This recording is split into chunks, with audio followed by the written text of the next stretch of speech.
Hi, and good morning, everyone. I'm Jessica Walker, the President and CEO of the Manhattan Chamber of Commerce.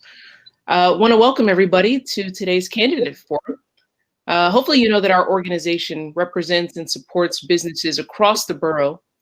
And with all the immense challenges that we're facing right now during this global pandemic, it is a critical time to provide support to our small businesses and to find ways for our local economy to rebound in order to support more New Yorkers. The office of the Manhattan Borough President is an important one, as it plays an important role in shaping the future of Manhattan and advocating for its communities. But before we meet the candidates who are running in the 2021 race, we want to hear from the living legend who now holds the seat. In a recent media profile, I got to embarrass her a little bit. In a recent media profile on her, she was dubbed, quote, the city's most popular politician. And the article went on to explain that her constant presence at events, her hustle, is one of the reasons why Gale Brewer is the most beloved politician in New York City.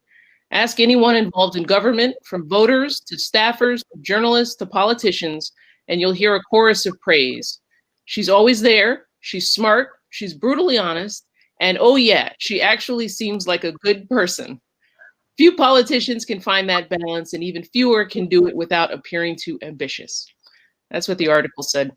I have personally seen her delve into highly charged issues, bringing all the stakeholders together and finding common ground to move an issue forward. She did that around the garment district rezoning. She did that on the retail vacancy issue, and I've seen her do it on a host of other issues. She's incredibly humble, but I do hope this morning she'll reflect a little and tell us how she does it, what it takes to be successful in the role, and perhaps even offer some advice to the candidates who are assembled with us today. So please welcome Manhattan Borough President Gale Brewer. Thank you very much, Jessica Walker. I would certainly say the same about you and how you have built up the Manhattan Chamber of Commerce, and it's a real honor to be here. And I'm so glad I don't have to debate anybody. I look forward to hearing what a really esteemed group of individuals have to say, however. And it's great that the Chamber is doing this. Goodness knows small business has been a focus of mine, and it is a focus for the future more than ever.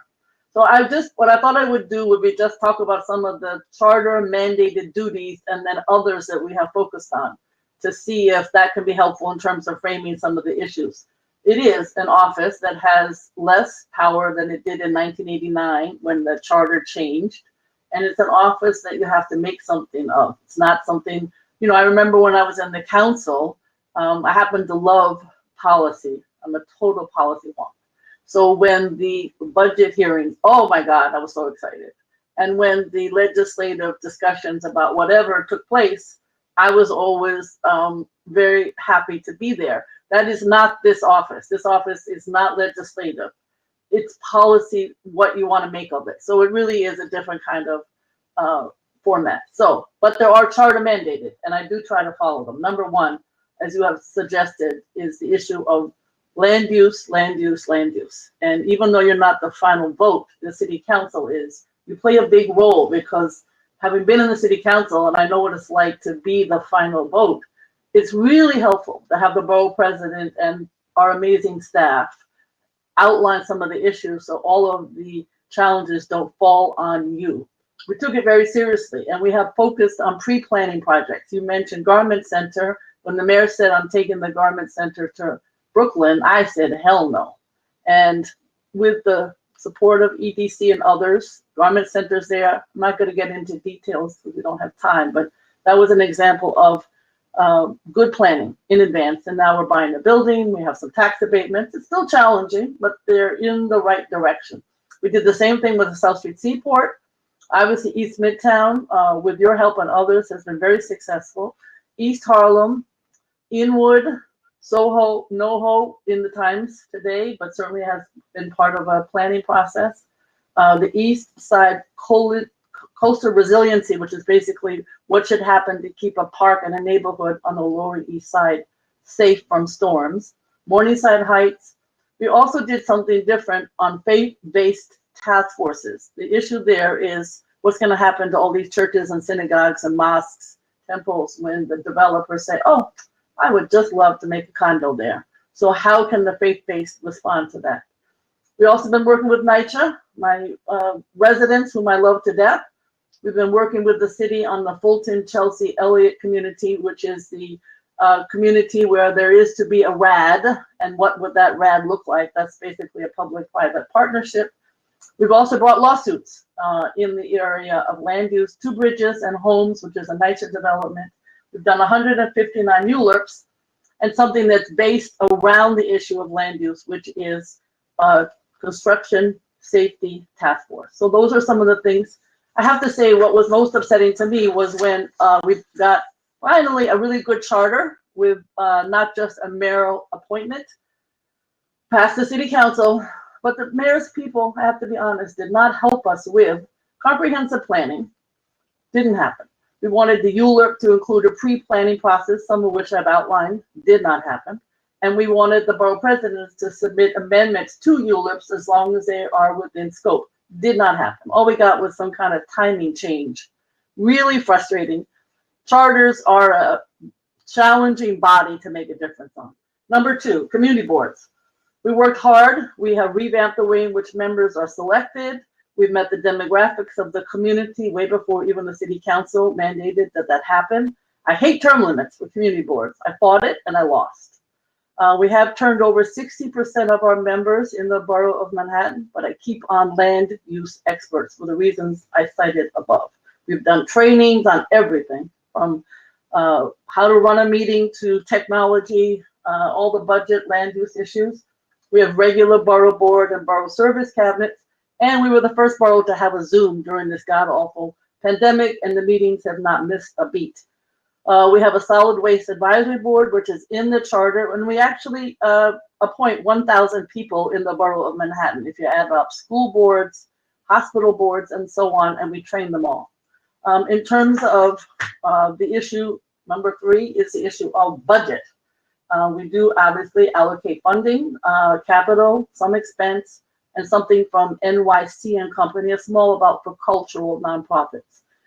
We work with the IBO, and it's not dissimilar how you allocate it. It would be perhaps different. I do it by checking with the community boards and what makes sense. Legislative is the final mandated, and we work with the city council. We can introduce with a member of the city council. My proudest is the Fair Chance Act, which I did with Jamani Williams, and we've done lots of other bills. In fact, we passed 20 bills so far. I think we've introduced about 47. But it's not a legislative role, as I indicated earlier. What I'm most proud of is the fact that we opened a constituent office in Harlem, 125th Street. Previously, borough presidents had been in the Harlem State Office building. I was the first tenant in there in 1974 with Mary Ann Krupsack. I did not want to go back. And it's got, you have to have ID to get in. Nobody really wants to be there for their constituent issues. So people walk into our office. It's a hub of activity. We have a African task force. We have a Harlem Cultural Council task force. The list goes on. And so it's really been a warm, welcoming place with a huge staff. We have 6 people in there, obviously interns in both offices, but it's a place that people feel comfortable. And I'm so proud of it and the staff that's there.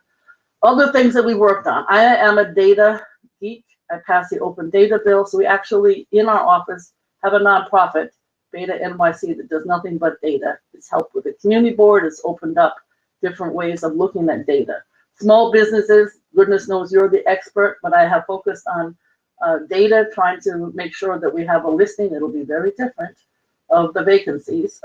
February 2021 is when the bill goes into effect. And unfortunately, due to the pandemic, there are even more. We could talk more about that.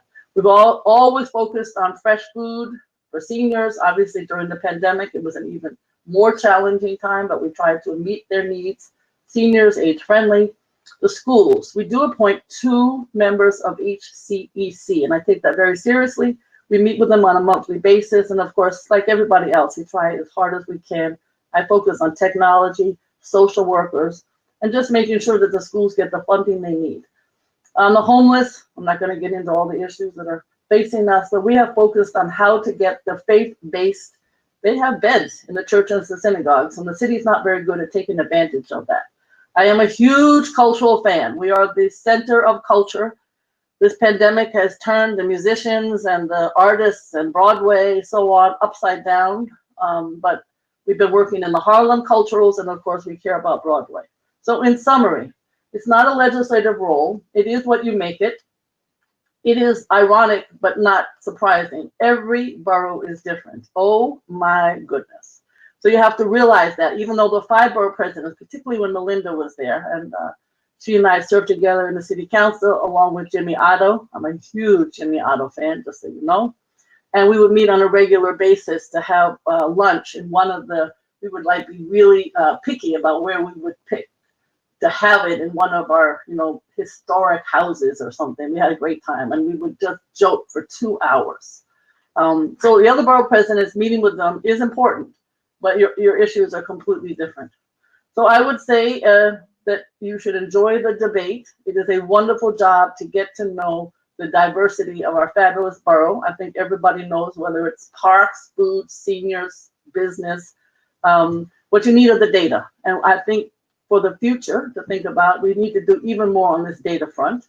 We need to do much more pre-planning. This notion that all of a sudden we're going to have pressure from the mayor, whomever it is, to do whatever he or she wants, because then you don't get your affordable housing. I could talk endlessly about the housing. That's obviously another issue that is focused on all of our minds. But we are not meeting our goals because I don't think we have a sense, data-wise or planning-wise, exactly what we should be aiming for. I've done the best I can, but I think for the next person, that would be a very important role. And thank you for including me, and I look forward to the debate. And like I said, I have great respect for the chamber and the work that you're doing, and I'm really excited about the fact that I think through the partnership and Kathy Wild, every borough is getting some support for the small business, the NYC Small Business Network. And I just want to thank you for being ready and willing and able to handle that incredibly important role. Thank you very much, Jessica Walker. Thank you for joining us and for those words, but also just thank you for everything that you have done and are doing right now for small businesses. It does go a long way, and I know it means a lot. So thank you, and hopefully you'll stick around for a little while to watch some of the forum. Okay, so here is the agenda for this morning. Obviously, I did a quick welcome. We heard from the inimitable Gale Brewer. Now we're going to start bringing the candidates on stage to hear from them. The first 4 questions I'm going to ask. You'll see I'm going to talk about the approach to the office. We're obviously going to want to talk a little bit about the small business survival, options and possibilities right now. We'll get into the land use and development process, talk a little bit about quality of life concerns, and then we're going to use the time we have remaining to hear from the audience.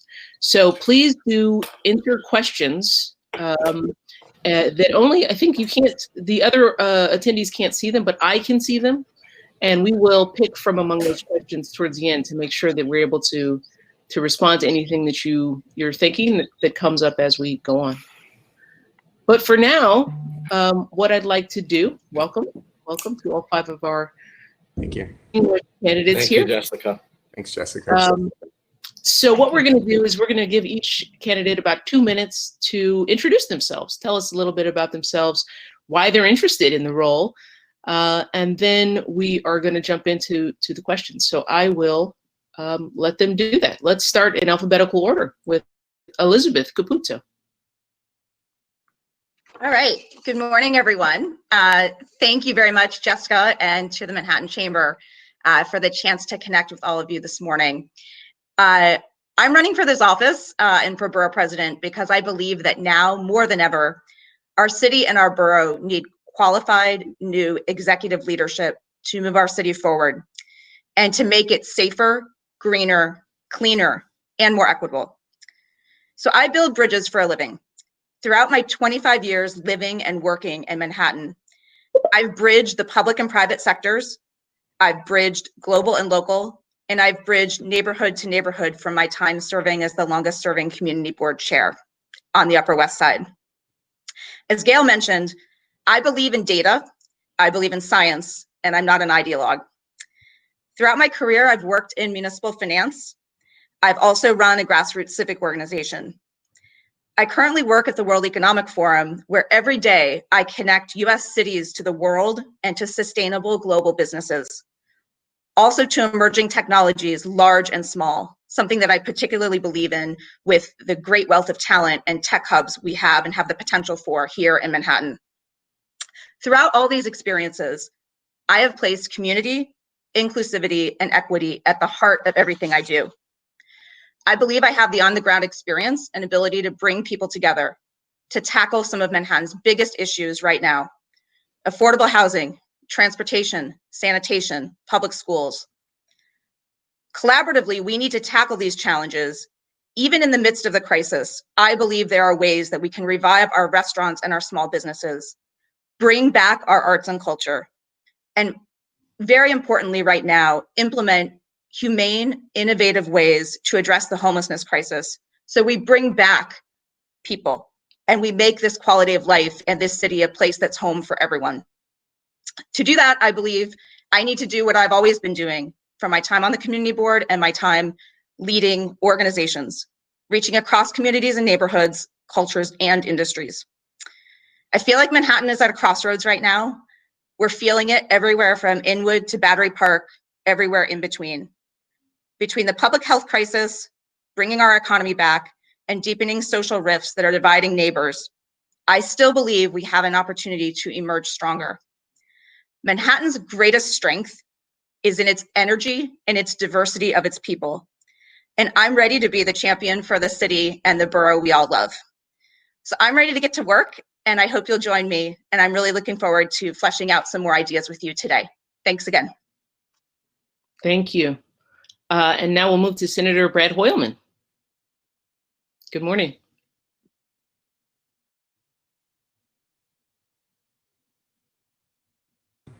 Morning. Morning, Jessica. Morning. And morning to my colleagues, Kim, Elizabeth, Ben, and Mark. And it's a real honor to be on the same stage as Gale, Brewer, if only virtually. You know, I'll tell you that I've been making calls to friends when I announced my candidacy in late August. And I called a very close friend, a friend of 20 years. And I said to them, I'm running for borough president. I would really, really love your support. And there was deafening silence on the other end of the line. And then she said, finally, you're not running against Gale Brewer, are you? And that's, I think, the position that a lot of us are in because we follow such an amazing borough president who you just heard had such a comprehensive outlook as well as approach toward this incredibly important office.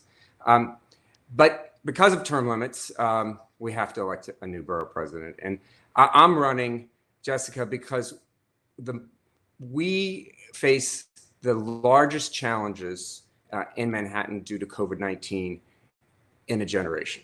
Every week in our community, across the borough, local businesses are shuttering because of the pandemic, whether it's a mom and pop, the local hardware store, a 100-year-old restaurant, businesses are closing, jobs are leaving, homelessness is increasing, and folks are wondering how they're going to pay next month's rent. Some are even writing about whether the city has a future, whether it will continue to exist. And the answer has to be yes. And I'll say that unless we rely on community-based planning, our neighborhoods risk becoming, at one end of the spectrum, a Disneyland for the super wealthy, and at the other end, a burnt-out shell reminiscent of the 1970s. I say we need a Marshall Plan for Manhattan. And we do that by leveraging the amazing assets that the borough president's office has in planning. As Gale said, it's essentially a planning office and charter mandated. It's a platform for big ideas and proactive solutions to save our borough and our city in this crisis. The office is blessed with a superstructure of community boards and other local stakeholders from which to build consensus. And 600 community board members from 12 different community boards can roll up their sleeves and fight through this crisis. And Gale did this, whether it's the Seaport, the Garment District, East Midtown rezonings. So we know how important planning is, especially after COVID-19, with 20 million square feet of empty office space in Midtown. That's a crisis on one hand, Jessica. It's an opportunity on the other. So I want to harness this community-driven planning power to launch within the first 6 months of my office, should I win, this plan that would institute 197A plans among all 12 community boards. 197A plans are community-based plans that can be instituted by the borough president with community boards. I want to figure out how to repurpose that 20 million square feet of empty office space on behalf of small businesses, entrepreneurship, and attracting talent. Second, I would say that a fundamental role of government is public education. Senator? And third, mass transit. So I look forward to talking about those issues later in our conversation. Thank you so much, Jessica. We absolutely will. We absolutely will. Okay, City Council Member Ben Kallos. Good morning. Oh, you're muted. You're muted. Good morning. Thank you. Our businesses are not only where we work. You are the economic engine of our city. You're the places that make Manhattan unique and, quite frankly, the greatest city on the planet. Growing up with a single mom, living in a 2-bedroom apartment with my grandparents, I loved escaping to Forbidden Planet Comics, where they were pretty generous about letting me read far more comics than I ever actually bought. Now, as a dad with my wife and 2-year-old in a 1-bedroom, been a regular at Fairway and Gymboree. I want to thank Manhattan Borough President Gale Brewer for a wonky and nerdy introduction. I loved it. I want to thank Jessica Walker and the Manhattan Chamber of Commerce for the work that you do to support businesses and hosting this forum. I never miss a chamber event because of the opportunity to meet face-to-face with owners and operators of my favorite businesses as I learn from you what government can actually do to help. And I want to thank you for being a part of the chamber, which is a voluntary organization, and for being here this morning. From my experience managing finances for companies, including a drug rehabilitation center, I know what it's like to deal with the frustration of government bureaucracy threatening your ability to make a profit and the pressure of meeting payroll for dozens of employees who are counting on you. That's why I've always made public-private partnerships a priority in my office, from cleaning up the neighborhood to investing in parks and collaborating on better delivering government benefits. We can do so much together. As we face an overdue reckoning with the crisis of racial and economic inequity, we must partner with the business community in order to end the schools to prison pipeline and replace it with a pipeline that gets Black and brown children into our city's highest paying jobs. New York City is at a precipice. During this pandemic, billionaires have only gotten wealthier while small businesses face closing forever. When I first ran, I wanted to do something that no one else would do, even if it meant I might not win. I refused real estate and lobbyist money. That freed me to stand up to real estate, winning lease renewals for businesses that are the pillars of our communities, co-sponsoring legislation to provide commercial spaces with rent control or guaranteed right to renew. I even authored legislation to offer grants to make storefronts accessible and safe during this pandemic in exchange for lowering rent. The borough president is Manhattan's fixer. As your next borough president, I will carry on Gale Brewer's legacy by working my tail off. I'll still show up to every chamber event, open my office to meet residents face-to-face throughout the borough, and work with you to rebuild a city for all of us. You can join our team at kallos.nyc. Thank you. And now we'll hear from City Councilman Mark Levine. Good morning. Good morning, Jessica, and good morning to my colleagues. Thank you to you, Jessica, and the Chamber for hosting. And thanks to the inimitable Gale Brewer, who has set the standard for what it means to be a principled activist and, most of all, effective leader for our borough. I know that the small businesses who are members of the chamber are facing an absolutely brutal set of circumstances, as Manhattan arguably faces the worst economic shock of anywhere in America. And local government has to support you now and on the long battle ahead. We've got to confront this pandemic, which has now unfortunately entered its second wave here in New York City.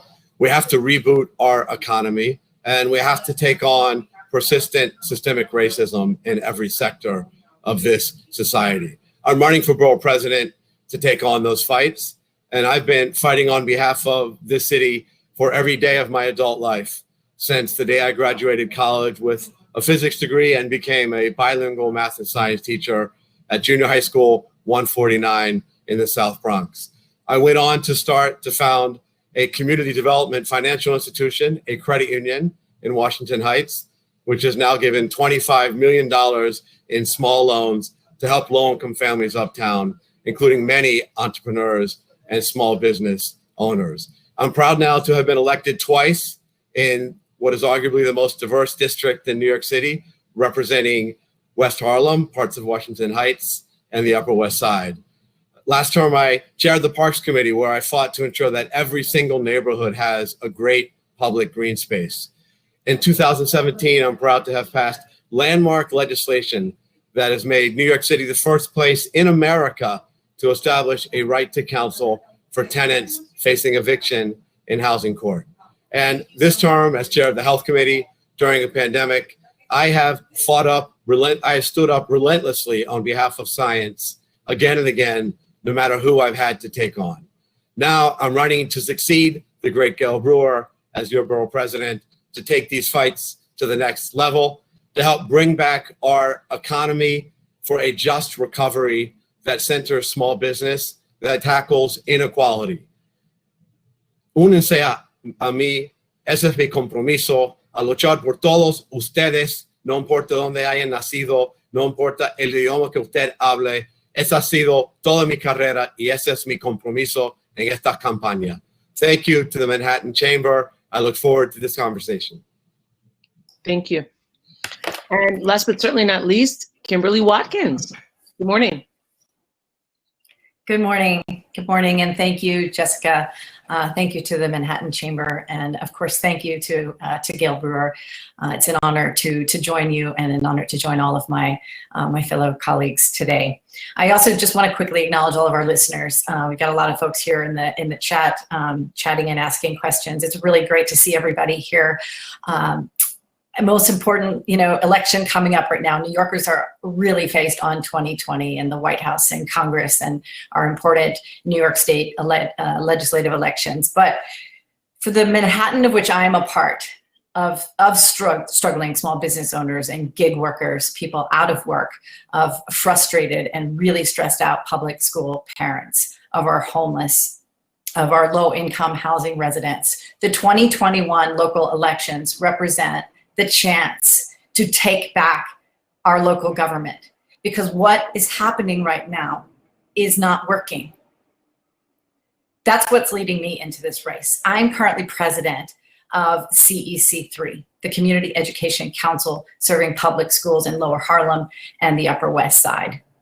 I have a front row seat right now to the broken promises, the backroom deals and the cronyism, the fiscal shenanigans, the mismanagement, with the Upper West Side rezoning and other issues related to diversity, privatization of public education in our city, the attempted closing of the Wadley Middle School and other schools. What has become crystal clear to me and other regular New Yorkers is that the government, our government policy making, our legislation and our decisions are about power and legislative or resume building and money. I've spent my life, my professional life, in the private sector while volunteering at every twist and turn in different civic engagements, from the CEC3, where I've been president for 4 years and elected for 6 years. I've also served as a board member on the HDFC, where I live. I was an auxiliary police officer in the 24th precinct. But I've been a professional executive and small business owner my entire career. And I've dealt with the challenges of the crazy Manhattan marketplace, the red tape, the competition, the profit margins, hiring and managing vast numbers of employees. But I've had the chance to create and operate organizations with teams of up to hundreds of employees along the way. And these are the experiences that I want to bring to this race. We've already heard from and learned about what the main issues are. And of course, we know what they are. We're going to talk about them today. I'm really excited. But we have to also be honest about how we're not facing institutional racism and really poor governance across all of the issues that we face. So as we discussed them this morning, those are the things that I want to highlight, and I'm really excited to be here. Thank you so much. Great. Thank you, everyone. So let's just move right into the first question. Some of you alluded to it, but obviously there are many ways to be the borough president. The office has clear responsibilities, such as making appointments to local community boards and weighing in on land use decisions, but it also can be used in other ways, as a bully pulpit and as a platform to convene and organize and push an agenda. And as we heard earlier, the current borough president, Gale Brewer, has done all of this and more. So I wanted to just delve into each of your approaches. Can each of you sort of touch upon how you would approach the office, and how would you use the awesome powers of the position to move New York City forward? Let's start with Councilman Ben Kallos. The best part of my job as an elected official is meeting residents and business owners right here in Manhattan. Each month since I've been an elected official, I've met residents and business owners in my office face to face, now over Zoom, for First Fridays to talk about whatever they want. I even make house calls called Ben in Your Building, where I meet neighbors everywhere from living rooms to kitchens and so many hot and humid basements. As I shop local in the neighborhood, I know I'm always on call. The borough president is Manhattan's fixer. Like any elected, the job is helping people facing problems that have often been around for years, even decades. I advocated with Harris Healy's landlord to extend the lease on the Logos bookstore at a reasonable rent. I've cut red tape at the Department of Buildings and the fire department to help Monica Eichen's preschool open, and I didn't even charge an expediting fee. I joined Dave Goodside of the Beach Cafe in raising money and distributing free burgers for frontline healthcare workers at the height of the pandemic. But some problems are bigger than any one district. That's why we worked with Gale Brewer to ask Mayor de Blasio in a letter to open outdoor dining. As you may have read in the Wall Street Journal, I've co-sponsored and authored legislation to make outdoor dining permanent, make sidewalk cafes easier to get, and to offer grants to make businesses safe and accessible in exchange for landlords actually lowering rent. I fought to eliminate the commercial rent tax in Manhattan, co-sponsoring the first law with Dan Garodnick, and now new legislation to go further with Keith Powers. I've authored legislation to get the blight of 300 miles of scaffolding plaguing storefronts and residents alike down by forcing the work to get done or having the city step in and making bad landlords pay. To quote Elizabeth Warren, who I endorsed, I have a plan for that. We need to work together on a transformative plan to rethink our retail and business spaces for this pandemic and the next, and support our favorite neighborhood businesses and make it easier to do business here versus anywhere. Together, we can do better than getting back to a normal that never worked for any of us, and build a borough that works for all of us. Great, thank you. Let's move to City Councilman Mark Levine. Again, what would your approach be to this office? Well, thank you so much, Jessica. We're confronting a crisis on every front, and it's not an exaggeration to say that 2021 is going to be the most consequential election for this city in a generation, and the Manhattan Borough Presidency will be extremely important to our future. This office needs to put forward a bold agenda and organize to achieve it. That starts with confronting this pandemic.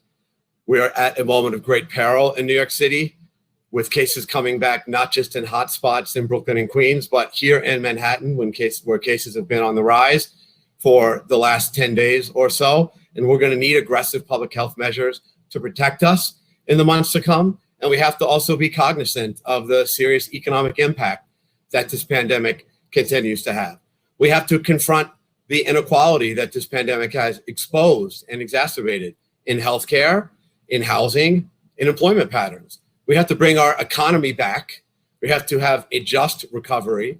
And we have to ask everybody to share the burden, which is why I want to see the richest amongst us pay more to help get us through this crisis. We have to confront the persistent scourge of racism in policing, in healthcare, in school segregation. And the borough president has many tools to advance this agenda, starting with, as the borough president, as Gale Brewer said, 1,000 appointments, and everything from community education councils to the solid waste advisory board to, of course, community boards. Those appointments need to reflect the diversity of our borough and our neighborhoods. I'm really proud that my community board appointments have been 65% people of color. We have to continue to prioritize diversity of all types in all of these appointments. The board president, of course, has powers to introduce legislation, as Gale Brewer mentioned, and I've been very active on that front myself, and I want to continue that if I'm lucky enough to be the next board president by creating a position of legislative director to introduce, to shepherd, and enact legislation. Ultimately, this job is really a platform for organizing, and that's what I've done in the council. We passed landmark legislation establishing right to counsel for tenants, not because one council member has absolute power, but because we organized for years. We built a coalition that won. And that's exactly the way I will lead as borough president to take on this crisis to fight for the future of Manhattan. Thank you. Let's go to Ms. Watkins. Thank you, Jessica. So I have a couple of things that I want to say. The first thing I want to emphasize is that I see the borough president's job through the filter of a regular New Yorker who feels powerless, frustrated, with no progress in a supposedly progressive city, someone who doesn't necessarily view one leadership position completely sort of detached from all of the other ones. Bottom line, this isn't working, what we're doing. All the legislation we pass, all of the policy-making decisions are still driving a huge gap between the haves and the have-nots. We still have a ton of racial inequity. We have incredible suffering in our home. So that's the first thing I want to say. The second thing I want to say is that I start small. I like to under-promise and over-deliver. And one of the things that I did already, actually, was to take this past weekend and jog all 32 miles around the perimeter of Manhattan to get a really good on-the-ground sense of some of the issues that we're facing in terms of overdevelopment and sustainability, decay and issues along our shorelines, the incredible amount of homelessness that is cropping up in northern Manhattan mostly, but also on the Lower East Side. I want to build a team through the borough president's office that is able to think about the quality of life issues that we face right now, and then bark up the trees that need to be barked up in terms of what problems we have with the way that we tackle our problems. We're dancing around the issues. We've been dancing around these issues for years, and we're still not in a place where we're making progress. So the borough president's job, of course, has to be a custodian of all of these issues and has the bully pulpit to convey positions on the issues. But more than that, it is an organizational executive position, and having had experience hiring and managing dozens of people at times, up to hundreds of people with Anheuser-Busch companies, the Komen Foundation for Breast Cancer, Manhattan GMAT, where I was a marketing executive and essentially created that company completely on my own with the founder. I have the experience of taking really undefined positions and then turning them into fruitful, progressive, and solution-oriented issues and agendas. Great. Ms. Caputo. Thanks. So just a few comments here, and I really reflected on what Gale said as I thought through this answer. I also want to say that I'm working while running, so I have a typical work day today. I'm like most Manhattan people. I am on the clock from 9 until 9, and it's a global organization, so what that means, it really starts at like 4 in the morning and sometimes goes until midnight. So I recognize and understand the needs of business workers and the business community in a rather unique way. So just a couple of points on this. I feel very strongly that the Office of Borough President needs to be home to a visionary leader. We all know that Gale has done this. I believe there is a need for a leader who can have actionable impact in the borough, and somebody who can really help put New York back on the world stage, something that we have not done in a long time. A lot of that's because of political infighting, and a lot of it is just that we need leaders who can actually get things done. People forget sometimes that Manhattan is the largest city center in the world, and it's also the largest business district in the United States. So I believe very strongly in my second point, which is really building bridges. And as I mentioned in my opening statement, I have built bridges between the public and private sectors my entire career. When it comes to actually managing the functions of the Borough President's office, I have a couple of ideas and I'll briefly outline them now. One deals with borough board meetings. We have 12 community boards, as everyone knows, and we have 12 months in a given year. I would like to host every monthly meeting in a different part of the borough in each of the community board districts. It makes sense. It offers a chance to show our unique and lovely, wonderful communities across all 12 districts. And that's something I will prioritize when I'm borough president. Secondly, I want to build tech bridges, especially to those who are underserved. I saw yesterday in the news, and somebody correct me if I'm wrong, but I believe that the mayor has fallen short on delivering 100,000 devices for students for learning, distance learning this fall. Rather than go through the procurement process, I believe strongly that we need to enlist the private sector to help. We need to do this more. They want their employees coming back. They want to build a stronger and safer and more equitable New York City too. It's exactly what I did when I served on the founding team of the Fund for Public Schools under the direction of Caroline Kennedy almost 20 years ago. I'd also like to just briefly mention the community board process.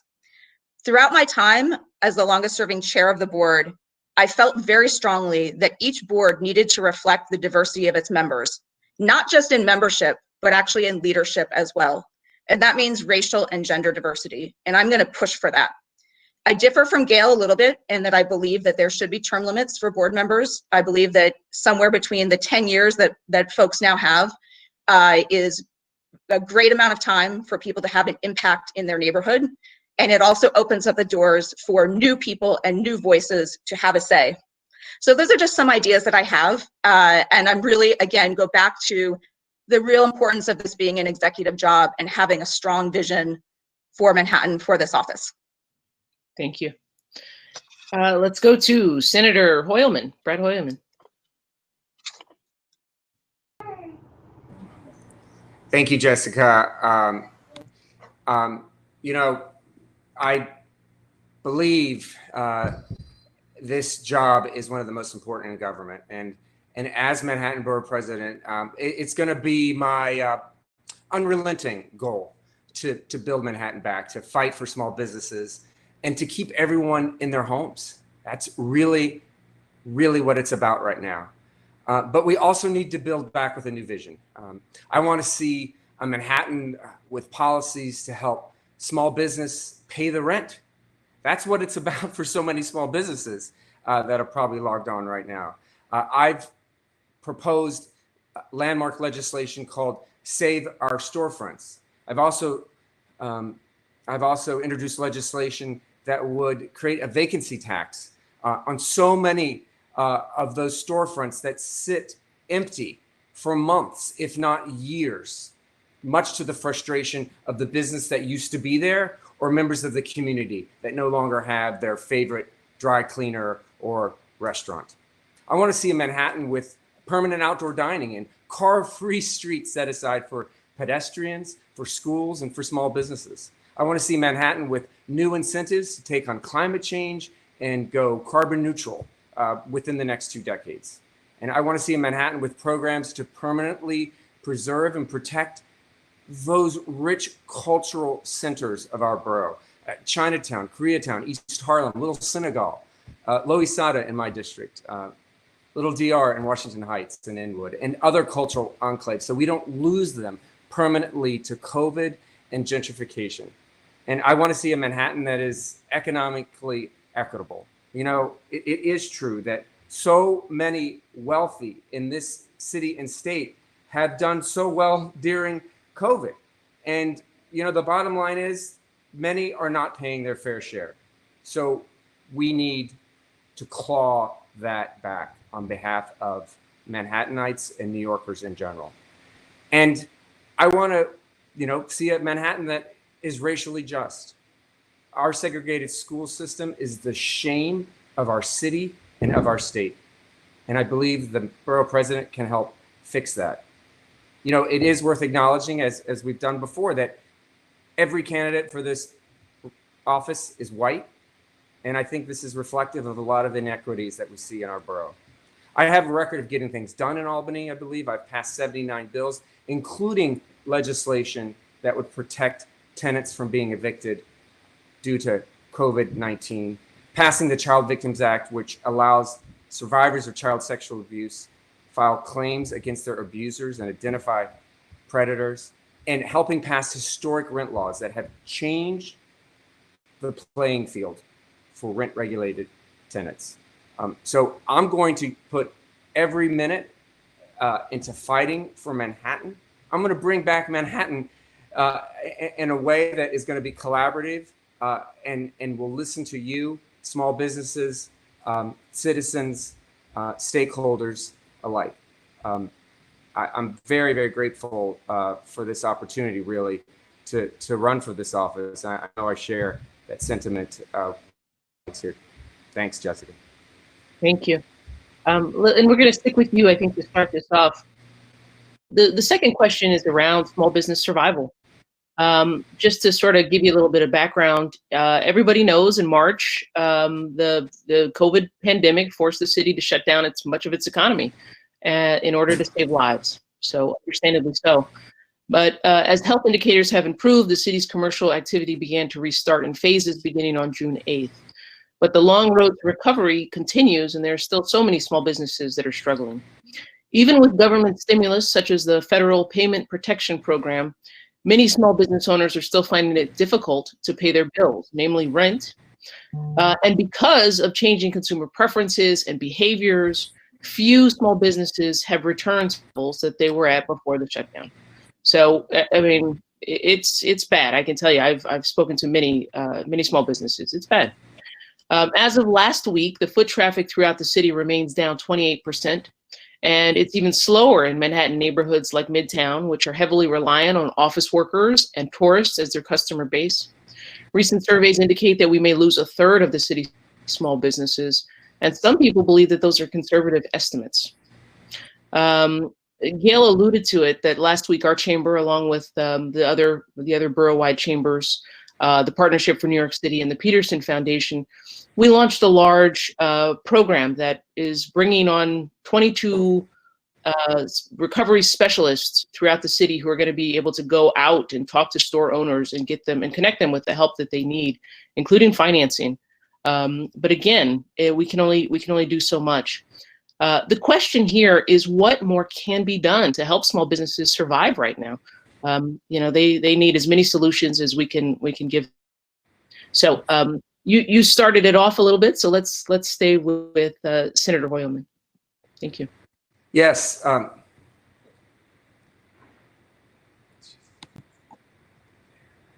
I'm on. Okay, great. Thank you. Yes, you know, that statistic of 1 in 3 businesses never returning after COVID is so alarming. And it's going to require us to jumpstart the city's brick and mortar businesses, which, as you say, have been the hardest hit, but which have also helped us power our way through this pandemic. I just want to shout out C.O. Bigelow, my local pharmacist that was open every day during this pandemic, and so many other businesses and frontline workers. Small businesses have kept our economy moving during the pandemic, and I think we owe them something. You know, the bill that I've introduced with Assemblymember Harvey Epstein that would allow small businesses that have suffered a demonstrable loss in income resulting from state-mandated closures or state-imposed restrictions to receive support is going to be crucial in that fight. These businesses were forced to close due to no reason of their own. We need government to step up and provide support. We also need landlords to be part of that conversation. One of the saddest stories I heard during COVID and small businesses involves business on Greenwich Avenue called the Banty Rooster. They opened right before COVID struck. They tried to work out a deal with their landlord, but the landlord wouldn't negotiate. The young woman who moved here from Denver, Colorado to start her dream business, sadly, recently moved back to Colorado. And now that storefront is vacant, and I wonder how long it will remain vacant. We need to cut red tape, reduce financial stress on businesses, easing city fines and violations where possible, those that don't relate to health or safety, such as renewing the awning and accessory sign amnesty program. Small businesses can accrue fines up to $25,000 for awning violations. That needs to be restored. We should suspend parking meters on Saturdays in addition to Sundays. We need to mobilize the private sector and incentivize private partnerships with firms willing to offer resources and expertise, such as we heard today, which is happening with the philanthropic sector. And then we need to digitize support services, create an online portal that'll serve as a one-stop shop for disseminating clear information about opportunities for small businesses. I spoke to another small business owner who had to deal with 7 separate city and state agencies on outdoor dining: DOT, the State Liquor Authority, Environmental Protection, Consumer Affairs, Department of Health, and Sanitation. That is absurd and needs to be streamlined. The Borough President's office, a bully pulpit, a legislative office in part, can tap into private entities and experts willing to offer pro bono services. I want to work with the city bar to create a pro bono legal clinic for small businesses as they try to navigate these difficult issues, including their leases. Thanks. That's great. Thank you. Councilman Ben Kallos. Throughout the pandemic, our essential businesses stayed open to ensure we had our groceries, medication, even laundry and takeout. But now these businesses are struggling to survive. New York City has seen a blight of empty storefronts since before the pandemic, and it has only gotten worse. Elected officials taking big money from real estate developers have allowed them to run rampant, forcing our city's most iconic businesses to close because they couldn't afford an exponential rent increase. That's why I've always refused real estate money, which has freed me to always stand up for tenants, whether residents or businesses. When the pandemic forced businesses to close, it seemed strange that the first ones to get any federal bailout were banks. That's when I joined economist Teresa Garaducci for an op-ed in Crain's demanding that banks be required to assist property owners, who in turn would be required to assist their business tenants. When restless New Yorkers welcomed warm weather by congregating on sidewalks on the Upper East Side, I joined Manhattan Borough President Gale Brewer in a letter to the Mayor de Blasio demanding that we open our streets for outdoor dining. I'm now co-sponsoring legislation to make it permanent. We need to continue to be creative, but we all know these measures will only go so far without federal intervention. We need to elect Biden with a Democratic Congress to get more federal money and work to ensure that if and when we get it, it actually goes to local businesses who need it. That being said, Washington alone won't save us. Another injection of federal funds will only go so far. We need long-term solutions in New York City that will reshape our system to support businesses harmed by the pandemic.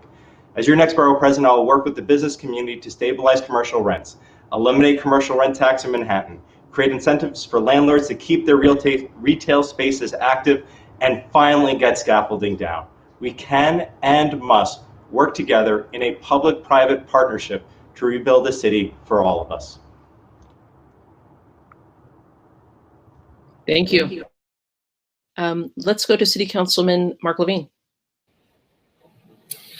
Well, thank you, Jessica. This is just such a critical issue. Small businesses are an economic engine for our city.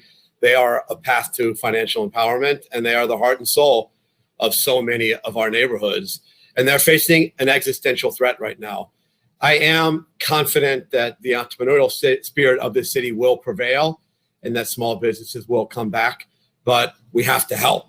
We have to listen to you, to small businesses, to learn what your priorities and needs are. But I'll tell you a few of the things that I'm focusing on. First, we clearly need to find a way to offer rent relief. And so I'm supporting legislation that's lead sponsors are Council Members Lander and Powers, which would offer tax credits to landlords who renegotiate leases with lowered rents. And there's enabling legislation at the state carried by Assemblymember New and Senator Kavanaugh. I support a top to bottom review of fines and fees. which should be in place as a way to incentivize safe behavior, not as a way to generate revenue, first and foremost, for the city. And there are clearly fines which need to be reviewed. Let's prioritize curing problems, not generating revenue off the backs of small businesses.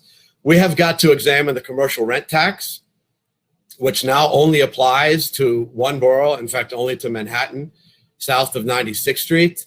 And we passed legislation last term, had been championed by my former colleague, Dan Garodnick, which increased the floor, the minimum level at which that tax would be charged from annual rent of $250,000 to $500,000. Let's raise it to $750,000 now, and for supermarkets up to $1 million.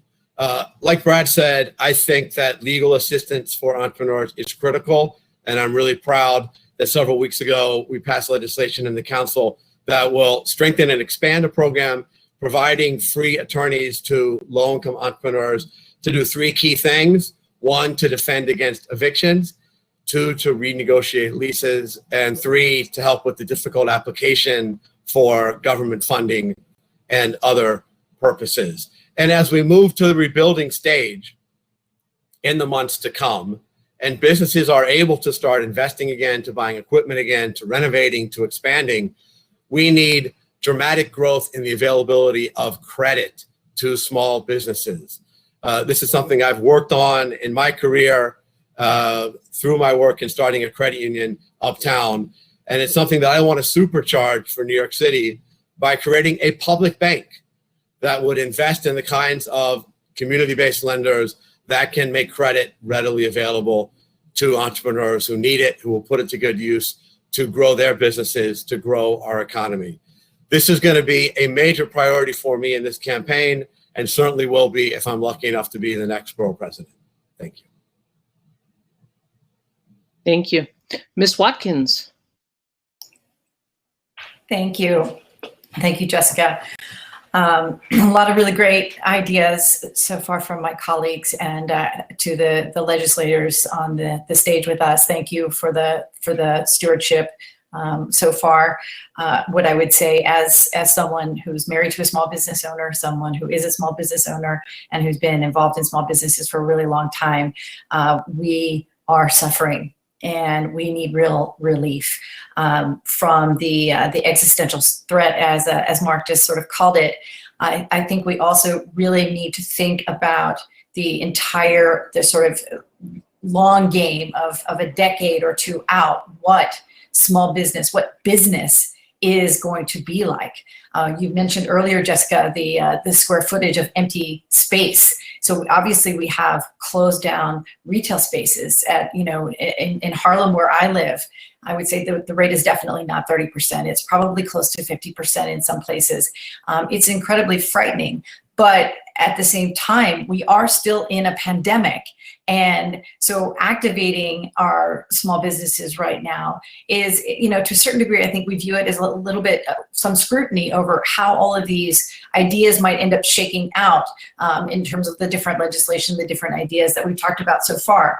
I mean, most of us who are small business owners, we're working from our homes right now, or we're dealing with, as parents, children in our home. One of the main things that I want to focus on is the childcare industry, how we help small business owners, particularly business owners that have families, that have small kids in the home, how we help them manage the high cost of taking care of our kids, of the stresses of learning from the home, and of all of the affordability issues that come along with that.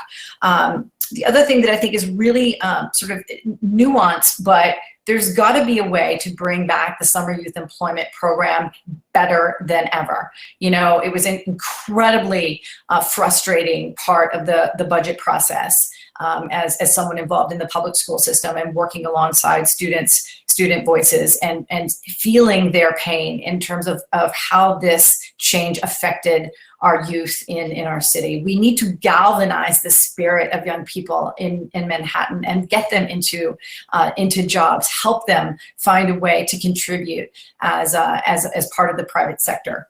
I also think that we need to green light. I mean, we talked a little bit about this, some of the, as we come out of the pandemic, almost like a new roaring 20s, right? It is 2020 and it's been such a downer, like 2021, maybe 2022. We need to bring back really big and bold ideas that trigger, you know, the return to the level of tourism at 65 million people a year, movie making and parades, bigger and better than ever New York City Marathon, the Tribeca Film Festival, like different ideas that will bring people out of their homes and trigger some of the activity that we're all so in love with in terms of living in Manhattan. The last thing that I'll say is that, again, in terms of relief for small business owners, the red tape and this struggle to even to not just be a small business owner, but like to think about the micro business owner and the gig worker.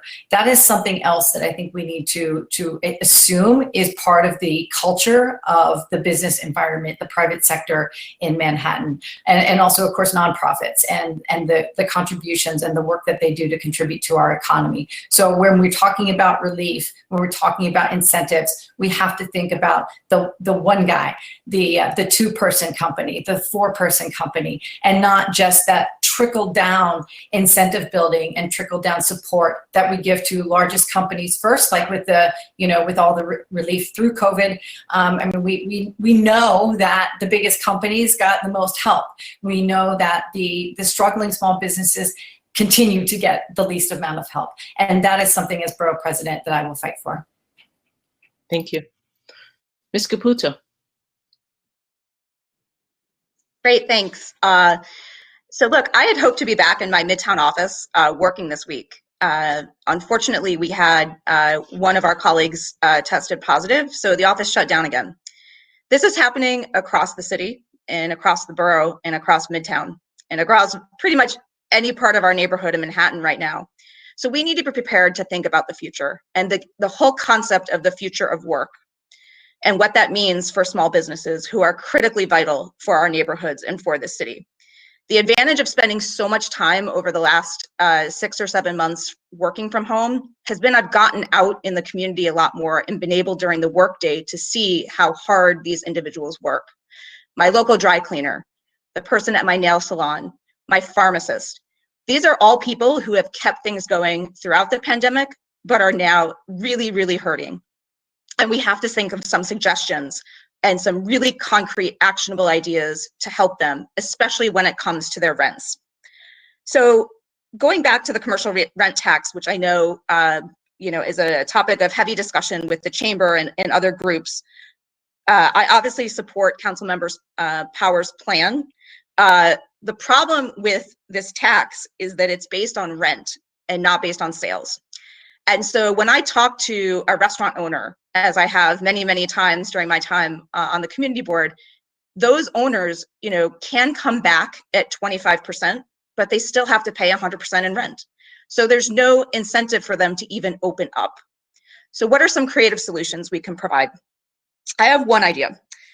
The success of outdoor dining has been really incredible across the borough. It's led to arguably safer and cleaner streets, and it's been ultimately successful for a lot of the dining establishments. My thought is, why can't we incentivize landlords to do this for retail and perhaps do pop-ups or decorate the windows in the ways that might make the quality of life in the neighborhood just a little bit better? Perhaps enlisting local artists or senior centers or public school kids to actually sort of go out and have a role in rebuilding the community that would also then help small businesses. I believe that could be a creative idea. I also think that business owners feel that they're not, in terms of my conversations with them, they feel like they don't have a voice in our local government. And one of the things we need to do is leverage the convening power of the borough president to bring small business owners together with government. I did that when I was chair of Community Board 7, where I established a business-to-business networking session every quarter on the Upper West Side. It led to great relations with different communities. It expanded sort of our outreach throughout the borough and throughout the neighborhood, throughout all different neighborhoods on the Upper West Side. And I believe strongly that's something that could be expanded throughout the borough of Manhattan. And then just finally, one word that I don't think anyone's touched on yet, but I know is going to be very important and critical to small businesses, is the issue of healthcare and making sure that those employees and business owners receive healthcare in a just and equitable manner, because this pandemic, as Mark had mentioned, the council member had mentioned, is not going away, and workers deserve every protection right now, given that they've been on the front lines for us. Thanks. Thank you all for your thoughtful answers on that issue. Obviously, the small business issue is near and dear to our hearts. So we're going to need all of you, really, and all of those good ideas to make this work. So thank you. I want to move on to our third question here, which has to do with land use and development, which obviously is a huge function of the Borough President's office. And I'll just set it up this way to sort of talk about the lay of the land here. The current process for land use and development in the city is pretty much being criticized by all sides right now. Many in the business community are still in disbelief that local communities would shun the thousands of jobs that would have been generated by the Amazon deal, and more recently, the expansion of Industry City in Brooklyn. And certainly with such a high unemployment rate in the city right now, we certainly could use more jobs in the city. But on the other hand, the issues of gentrification and affordability concerns are real. And as a result, there are vocal advocates pushing for new strategies to mitigate displacement of longtime residents, and also injecting even greater, there are calls for injecting even greater community involvement in the land use process. But we've also seen that NIMBYism, those who say not in my backyard, can affect more than just development projects. As we've seen recently in Manhattan here, there's been a lot of local opposition to the siting of municipal facilities like homeless shelters. So I guess the question I wanted to ask, and again, there's a lot of room for you to answer here, because I just wanted to sort of give the lay of the land. But I think the question is, how do you view the current process for development, and how might you approach land use decisions given the current environment, the current political environment that we have in the city right now? Let's start with, let's go in reverse alphabetical order this time. So we'll start with Ms. Watkins. Thank you, Jessica. Thank you so much. And I think the only member on the only colleague on this stage that has not been a member of a community board, I'm delighted to go first, because you'll get the lay of the land from the complete regular New Yorker who hasn't been a part of this process, but someone who has been paying attention to the effects, to the manifestation of these really confusing, kind of intentionally inept processes, because I am in a neighborhood. I live in Harlem. I've seen the gentrification. I have been watching and paying attention to the zonings, in Washington Heights, down in Chinatown, paying attention to the Upper West Side, the overdevelopment, and it's incredibly frustrating to regular New Yorkers. We need to hit the pause button, because as I think we've all been talking about, it is the affordability issue is the anchor for absolutely everything that we need to be talking about as our next cohort of leaders is elected in 2021. And regular New Yorkers have had it with all of the intricacies of the advocacy group plans, the planning commission plans, the interactions with the community board and the borough president and the mayor's office and all of that. And then of course it ends up in the legal system, in the courts. And, at the end of the day, we have so many lawsuits and so many, so much taxpayer money is being spent on all of this legal action. It really does cause someone regular, like a thinking person, to wonder, like, why aren't we just changing the way we do this? Borough President Brewer said earlier that the pre-planning is something that she's been exploring. I think that is a talking point that we can all agree is probably the most important thing that we should be considering when we deal with how this process works. But when neighborhoods are rezoned, what happens? Who benefits? Regular New Yorkers don't. We're priced out.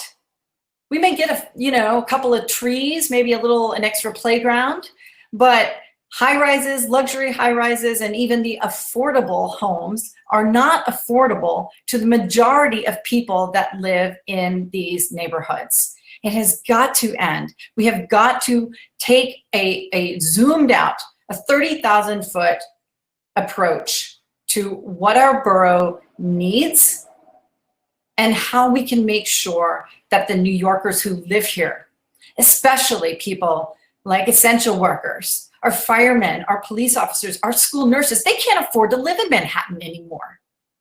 The other thing that I think, and this is not specifically about rezoning and land use, but the other thing that is just astounding to me is that only 20% of apartments in New York are owned, right? Home ownership is really low. It's one of the things that I want to focus on as borough president. And worse than the 20% number, that really incredibly low percentage of home ownership, is that only 20% of the 20% represents Black and Latinx owned homes in Manhattan. That is not acceptable. We need to build intergenerational wealth. I live in an HDFC where we are building equity. We need the opportunity to help New Yorkers, help people build and maintain a life here. And one of the ways that we need to do that is to increase home ownership in our housing stock.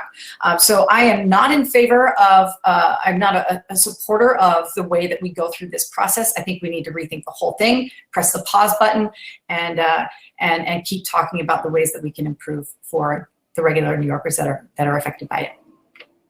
Thank you. Let's go to Councilman Levine. Well, thank you so much, Jessica. This is a critical topic because there is real power in the borough presidency over land use. For decades, throughout the city, we have pursued land use really in a piecemeal way, in a reactive way that has resulted in real inequity. Look, my belief is that we have to preserve the integrity of neighborhoods. We have to preserve the livability of neighborhoods. We have to respect the incredible history of our borough. But we have to also find a way to grow and to add density because of the economic imperative. But first and foremost, because we have a desperate need for affordable housing.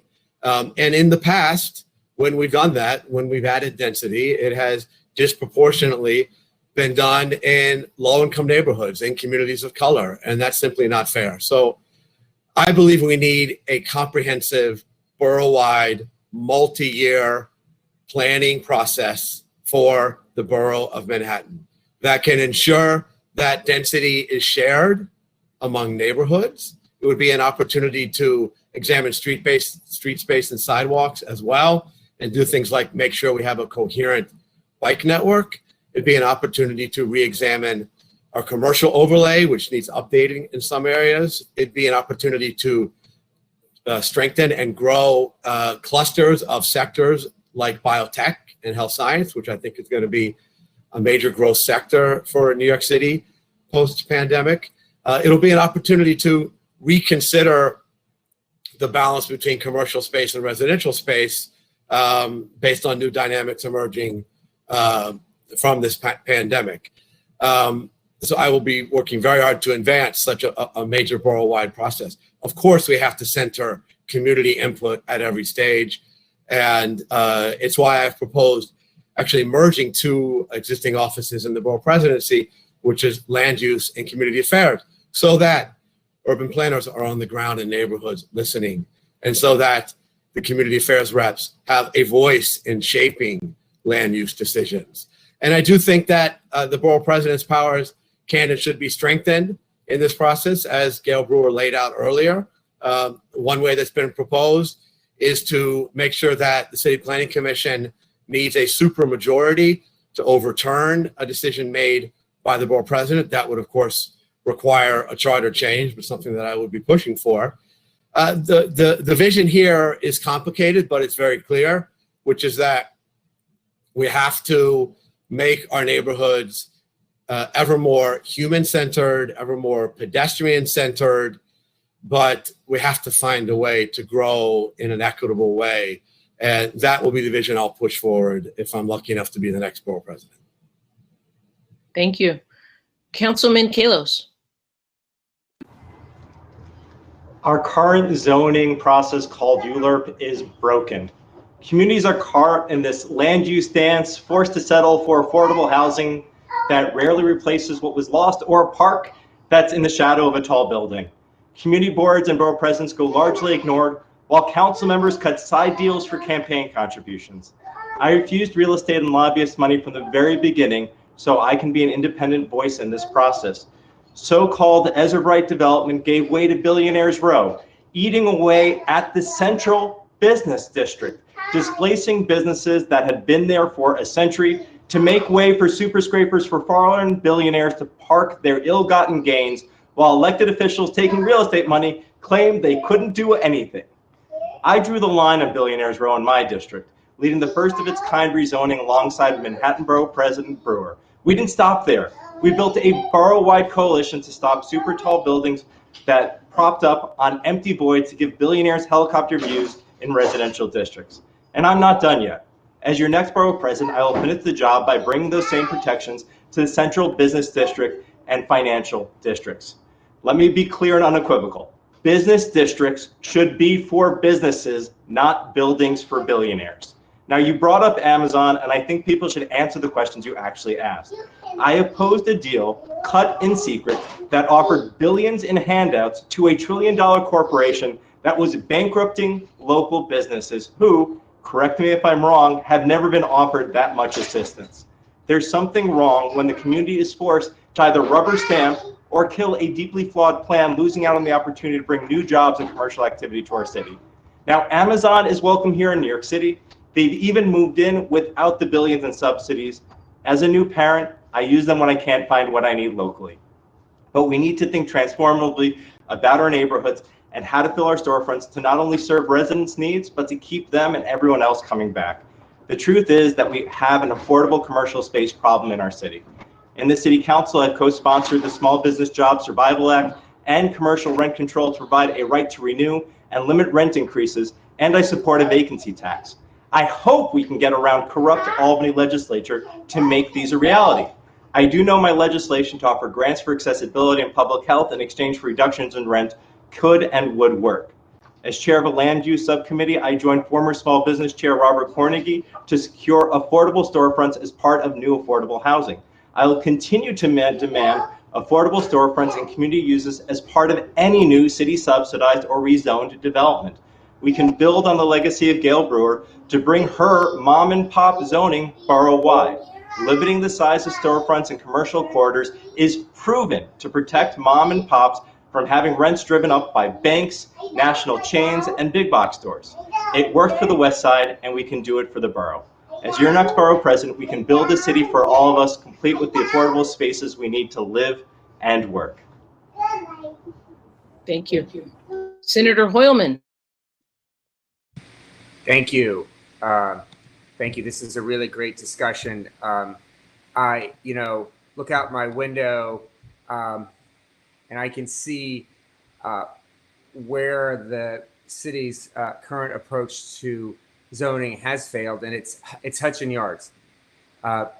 We all know that place. It's a sterile mall, now an empty sterile mall.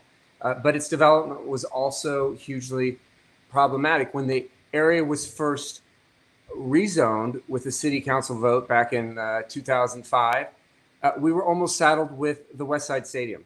But instead of building something low and middle income, housing perhaps at the center of it, we got Related's proposal. And the city administration let Hudson Yards move forward in its current manifestation, but also the state kicked money in for it. In total, we as taxpayers gave tax breaks and other governmental assistance for Hudson Yards worth nearly $6 billion. $6 billion. And, you just have to step back and question that. When we invest so much public money, we really have to see an outcome that's inclusive of all New Yorkers. But the worst isn't Hudson Yards. The developer managed to get away with raising $1.2 billion in funding off the back of immigrants through this wacky visa program that's supposed to direct investment into poor communities. And Some of us know that Hudson Yards didn't qualify at first. So ESD, the State Empire State Development Corporation, created a gerrymandered map that used census tracts from nearby public housing to make the area look less wealthy. This is scandalous stuff, but this is our reality. And it's no surprise that other neighborhoods like Inwood, New Yorkers are seeing rezoning as a transparent attempt to try to kick them out. We can't give away communities to the highest bidder. We have to have early access to the planning process by community boards and stakeholders. We need to have the borough president's office push for those changes, including repealing 421A, making mandatory housing stronger than 80-20, which is, essentially useless to most New Yorkers, and force developers to give more under the community facility bonus. I'd like to reform ULURP, and we've talked about how we should start with the name of it, standardized land use review process, or SLURP sounds a lot better. But we would work on pre-certification, force developers to engage with the community before a plan is baked, not for an up or down vote, but to start a real conversation with community boards, elected officials, and stakeholders. I can speak from a decade of experience on a local community board, 3 terms as chair, that local input early in the process decreases contentiousness and makes for a better project. Thank you. And Ms. Caputo. Sure. Like Brad, I also served for a decade, still on Community Board 7, and served 3 terms as chair. And I agree with him on the importance of local input and local involvement. I do differ from some of my colleagues on the issue of how we work together with the development community. And maybe it's just from the work I've done building bridges between public and private. I do believe, given the size of the industry and how it has impacted Manhattan in particular, that we are going to need to have them at the table, just like we're going to need to have residents of public housing, affordable housing, and other people who are small business owners. I feel like that's the only way we're going to be able to make progress, especially not just during the pandemic, but what is going to be a years, if not decades long economic recovery, which I know we're going to bring back even better, but we can't just ignore them and we can't malign them. So I think there is a way that with the right person, there is a way to work together with industry, and in particular the real estate industry. Now, just some comments specific to land use and zoning. I believe strongly that New York City needs to reflect what is an increasing population. It's, people are leaving, but there is still a very large homeless community. Higher density housing is needed. More affordable housing is needed. There's a very broken housing lottery system, which many of my community board members have talked to me about, and that I've seen throughout Manhattan and talking to people. I believe that when density is increased, we also need to think about transportation, which we haven't talked a lot about in this discussion. To me, transportation is the great equalizer of this city. And with it being down as much as it is, we really need to think of creative ways to bring it back. It drives the land use process, in my view. So whatever we can do, I've been following the work of the Partnership for New York City and the Transit Innovation Project. Some ways that they're thinking about bringing transit back, I think, can really enhance the development process in a responsible way. I also believe very strongly that, as I've said before, what makes New York great is really the diverse, vibrant neighborhoods. And any rezoning proposal that comes across my desk needs to take into account, as I said in my opening statement, environmental, racial, and economic impact. Those are 3 things that are absolutely going to be critical to building New York City back. In response to some of the things that are happening now that are on sort of everyone's radar screen, in particular related to Soho, I believe that the administration should be using the public review process and make sure it's respectful to the history of the neighborhood. As all of you know, Soho and that part of Manhattan has a very distinct history. But I also believe that every New Yorker, including those in the middle class, and those people of color in the neighborhood should have options for affordable and equitable housing. That's going to be a big priority of mine as borough president. And then just a final note to go back to transportation. When I was chairman of Community Board 7, I was responsible for putting in the Amsterdam Avenue bike lane. And it was met with huge sort of disdain by a lot of people in the neighborhood when we first did it. We brought together people from both sides of the issue to actually get it implemented. And it's led to sort of new ways of thinking about development on the Upper West Side. The same people who hated that it was going in are now calling our office and asking us why there's not a bike outside at 6:30 in the morning for them. So I think there is a role to be played, both on transportation and on technology in general, with the development process, and making sure that there is a responsible advancement of these emerging technologies in an equitable way as it pertains to things like development and land use. Thank you. This is a very important discussion, so I appreciate that, and it's ongoing, but thank you. Okay, my final question today has to do with quality of life concerns. I don't want to rush anybody, but I want to make sure we do get to audience questions. So if you could keep it brief and tight, and that would be great.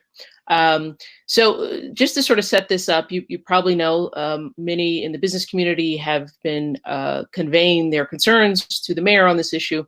And I think it stems from many things. First of all, a lot of experts say that the current crisis should not be compared to, our rebound after 9/11 or, the global recession or even Superstorm Sandy, because, what we're going through is much deeper, and the rebound's going to be a lot longer. So there have been a lot of comparisons to the 1970s fiscal crisis. Some agree, some don't agree. We don't need to debate that point, but I do think that that's part of what has heightened a lot of the concerns about the quality of life right now in the city. Issues of homelessness, certainly open air drug use, and maybe that's because of the foot traffic has gone down in a lot of places in the city. Issues of public safety have come into play. Certainly, we saw an uptick in shootings over the summer. And sanitation issues and concerns, partly because of the city budget, and there have been cuts in the trash pickup.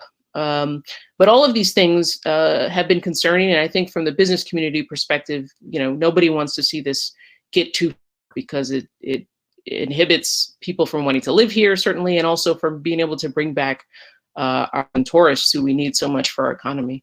So I just wanted to give everyone an opportunity to address this, and I'm sure that this is something that falls under the purview of the borough president.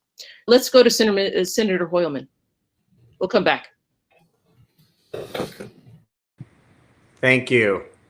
Yes, thanks. Hope Mark gets that fixed. On the issue of homelessness or the unhoused, I just really want to say that one thing that we cannot do is treat homeless people as if they are subhuman. I think the city is doing a bad job. I think the city did not give sufficient notice to local communities on the Upper West Side and Hell's Kitchen but we are falling into the trap, Jessica, of discussing people and making decisions about their lives as if they aren't human beings. We should be talking about how our fellow New Yorkers ended up homeless and how we can help them. I've been at the Lucerne and the Harmonia to stand with residents, and some of my colleagues, I think all of them, at this debate, and it's been disgraceful how the mayor has treated them. These individuals want what all of us want, which is to lead a life of self-determination, and we have to help them get there. Now, specifically, in terms of the borough president's office and what it can do, we should use the charter mandated complaint powers of the borough president to address declining services surrounding homelessness, which is worse than it's been before the Depression. Trash collection, crime, graffiti.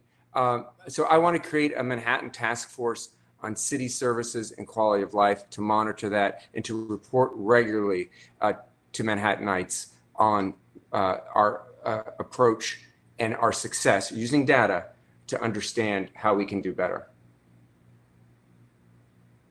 Thank you. Let's go, Ms. Watkins. Thank you so much, Jessica.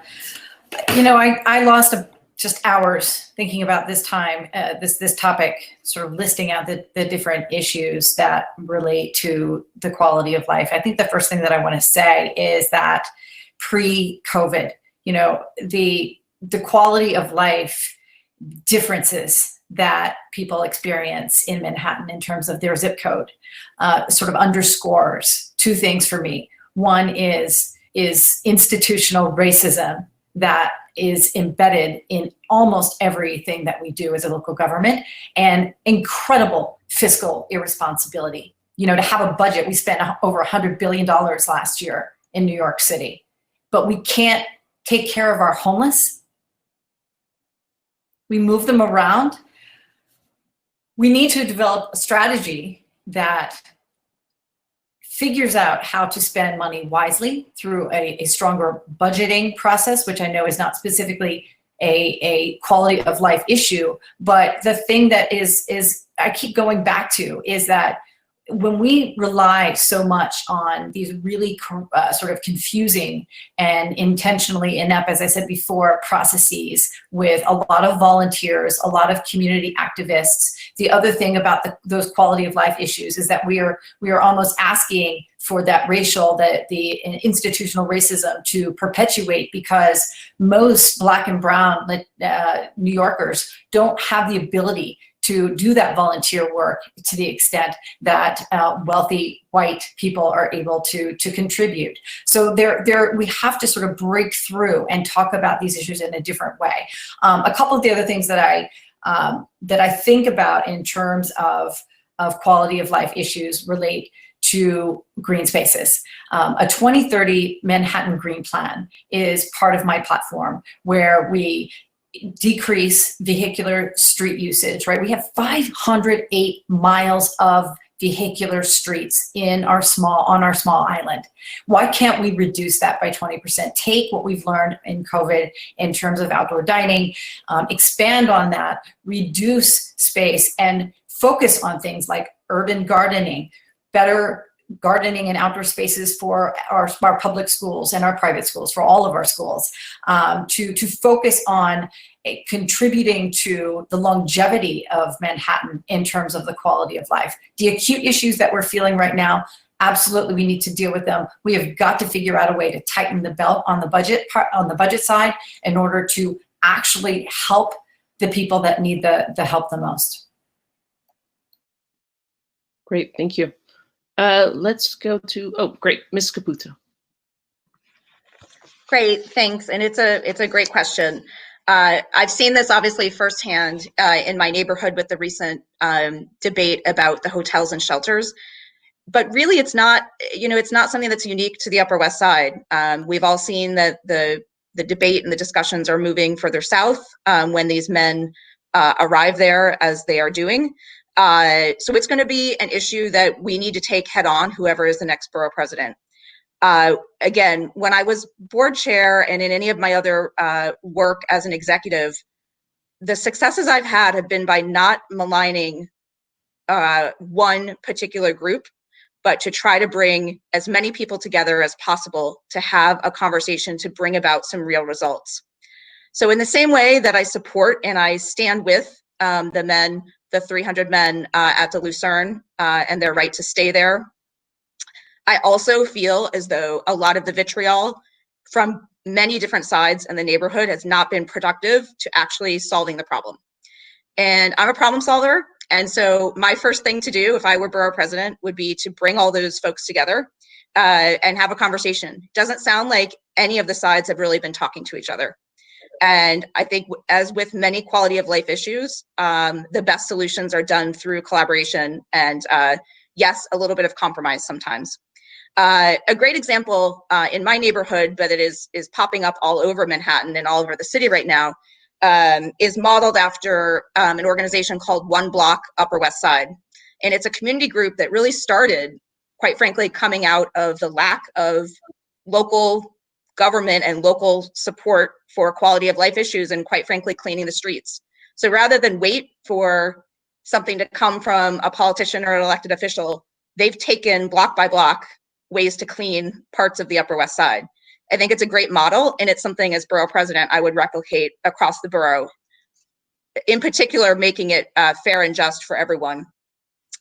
One item that we haven't talked about that's a big piece of Manhattan and Manhattan's quality of life is bringing back things like arts and culture, and also our thriving sort of nightlife scene.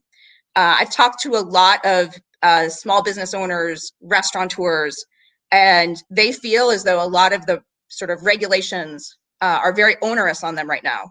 And there's not an incentive for them to want to, stay in operation, and they're erring on the side of caution every time they open their restaurant. They're afraid they're going to get a fine. And these are people who are already hurting economically.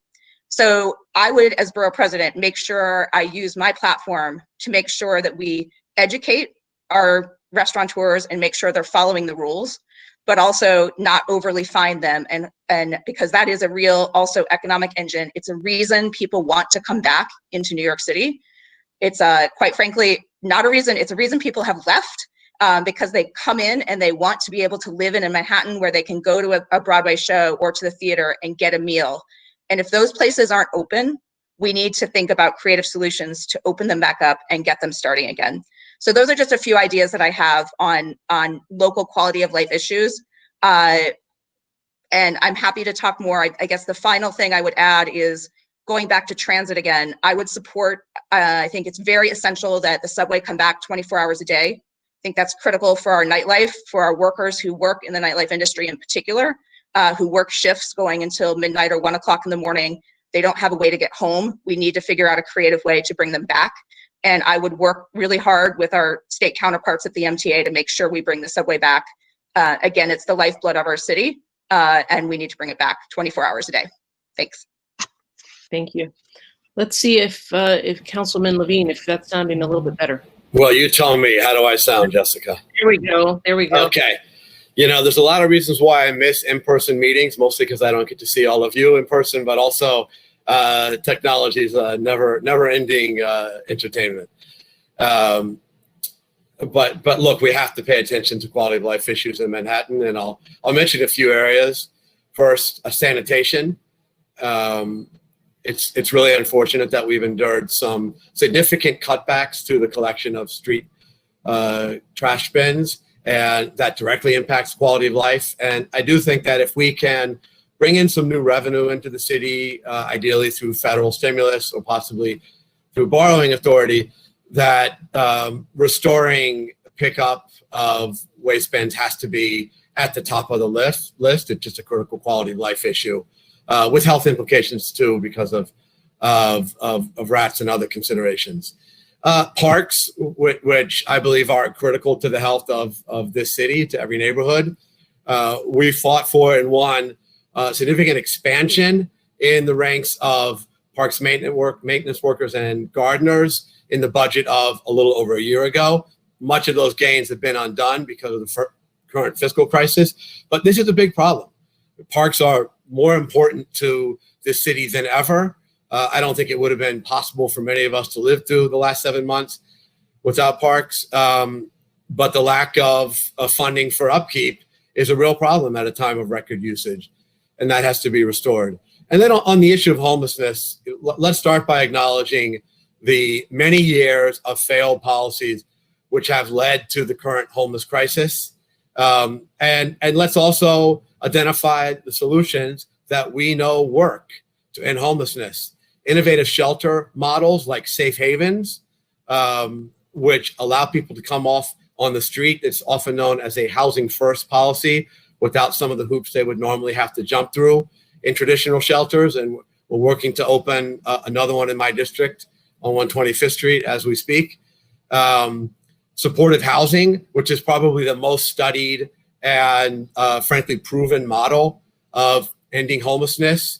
I'm proud to have built a couple hundred units of supportive housing in my district in what was a very difficult political fight. But the building's going up now on 108th Street, and it's going to be great for our community and our city. And as Brad and others have mentioned, We have to see the basic human dignity of our fellow New Yorkers who are experiencing homelessness.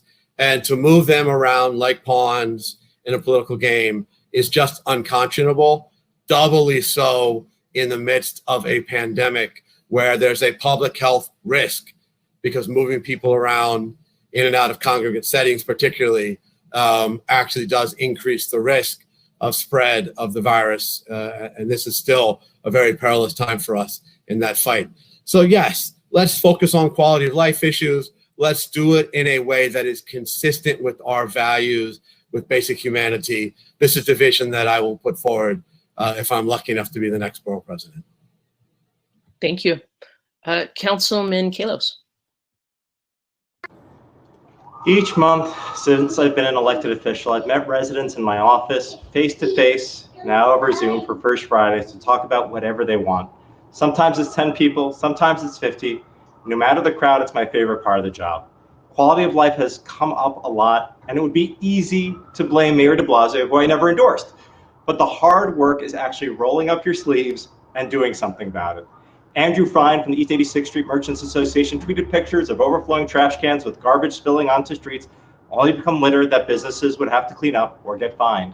Using discretionary funds from my office, we bought a new, large covered trash can for every corner to finally clean up the neighborhood.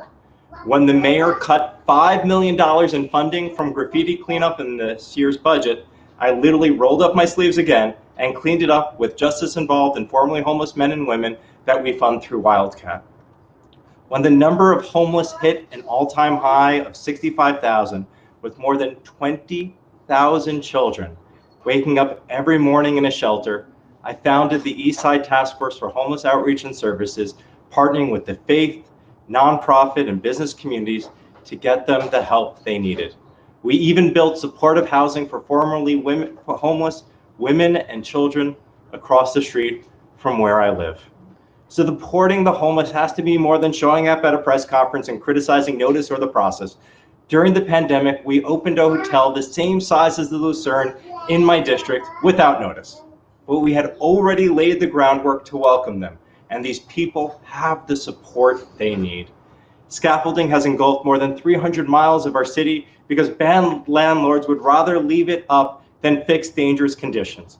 With businesses going down, the longer these scaffolds stay up, I've authored legislation to require buildings get fixed within months, or have the city step in and do it ourselves and make the bad landlords pay.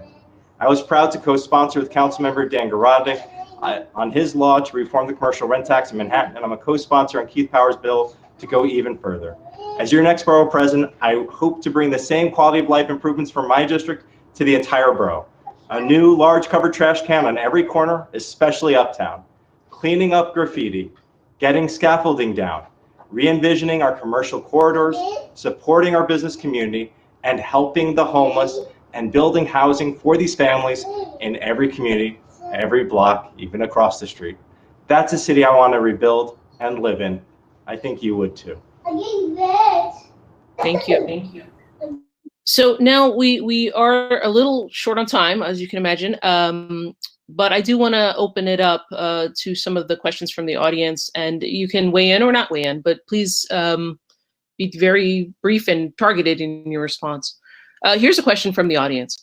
Given the economic fallout from closures, do you disagree with the governor's policy of closing neighborhoods to combat the COVID spread? And if so, how would you balance the economic needs and health needs of Manhattan citizens? Really important, obviously, because hopefully we're not going to see an uptick, but it is, a concern. Anybody want to weigh in on that? Please. Yeah, I would just. Oh, sorry. Go ahead. Sorry. Good. You okay? I'll start. The first thing that I want to say, I do agree. And the reason I agree is because of the mistakes that we made back in the spring. We didn't close down businesses and schools and take stock in and understand the science behind what was happening in the hotspots when we knew they were there back in February. In January, actually, we had a 75% spike of flu-borne illnesses in New York City and activated the Emergency Response Command at the end of January, and we did nothing until March. So we knew then, and I think what we need to do now is pay very close attention to the science, deal with public health, and so we can get back to building our economy once we know we're past that medical emergency.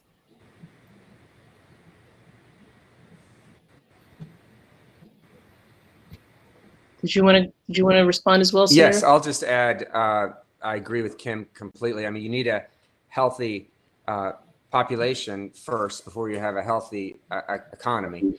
And I think the governor's doing the right thing there.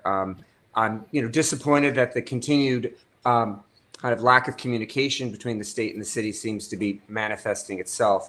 But I will say that, this is reminiscent of some of the battles we had over the measles epidemic a year ago when I passed a bill in Albany that would require school kids to have the measles vaccine before they were able to enroll. And, we have to put the public health first, or, we are not going to be able to fight our way out of this pandemic. So I give credit to the governor for stepping in when he needs to, and particularly when you have the federal administration giving us such poor messaging on everything from face masks to social distancing to the seriousness of this illness that has taken tens of thousands of lives of New Yorkers.